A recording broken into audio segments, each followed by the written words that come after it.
The problem of just wage and unfair compensation.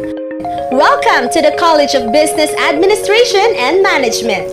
Most corporate social responsibility work on wages has focused on whether a workplace meets a certain level of compensation, usually the legal minimum wage. Before that, let us first define wage, salary, and compensation. What is a wage? Wage are paid to blue-collared employees. Just wage is the remuneration which is enough to support the wage earner in reasonable and frugal comfort. A just wage is the ultimate fruit of labor. How about the salary? Salary are paid to white-collared employees. They are paid monthly or bi-monthly, and the contribution of work cannot be easily measured. And how about the compensation? Compensation includes wage and all other allowances and benefits like leave facilities, housing, travel, and non-costs such as recognition, privileges, and symbols of status. Now that we already know the definition of those terms, let us proceed to the ways employees are not properly compensated. Employers sometimes pay less than the required minimum wage. Employers require employees to report fewer hours than they actually work.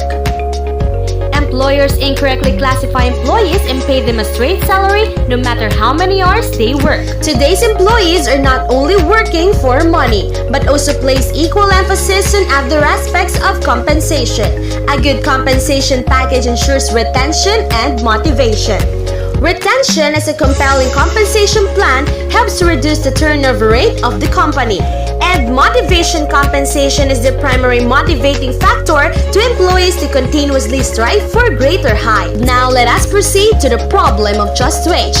These are the common issues on wages. Inflation rate. Inflation also raises the prices of consumer goods, making it more difficult for wage earners to make ends meet. In other words, inflation affects the purchasing power of wages. The law of supply and demand on labor. With the market wage rate increases, the demand for labor decreases.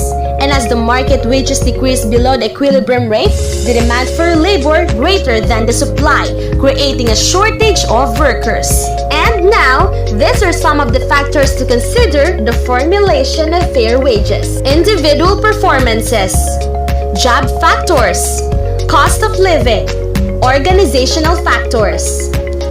To conclude the issue of a just wage and unfair compensation, according to the Trading Economics Global Macro Models and Analyst expectations, minimum wage in the Philippines is expected to be 537 pesos per day or 67.125 pesos per hour in 8 hours.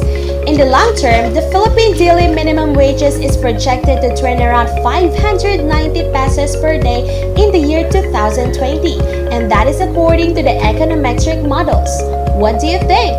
Did your boss, agencies, or companies you're currently working in pay you the right minimum wage? If not, go and tell them you're right.